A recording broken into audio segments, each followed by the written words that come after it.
তো বন্ধুরা, গ্রামে যখন আমরা যেয়ে থাকি তখনই দেখি যে হাঁস মুরগি লালন পালন সবাই করছেন। আর এগুলো বেশিরভাগই পুরুষদের পাশাপাশি নারীরাও এই কাজগুলো করে থাকেন।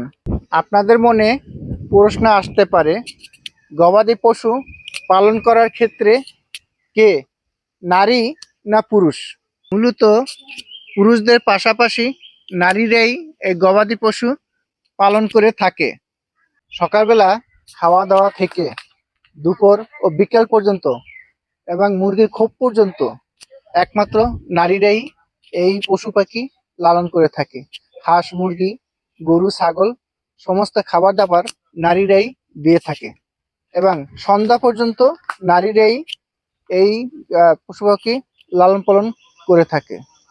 নারী উদ্যোক্তা হিসাবে ক্যারিয়ার পাবে একমাত্র আমাদের মা চাষিরাই, কেননা তারা আদি যুগ থেকেই এই কাজগুলো করে আসছে। এই বিষয়টা জানতে পেরে আপনাদের কেমন লাগলো সেটা লাইক ও কমেন্টে দিয়ে জানাবেন। তো আমি এই বলে বিদায় নিচ্ছি। আমি নাসির খান, পটুয়াখালী গলাচিপা পাতাবুনিয়া থেকে।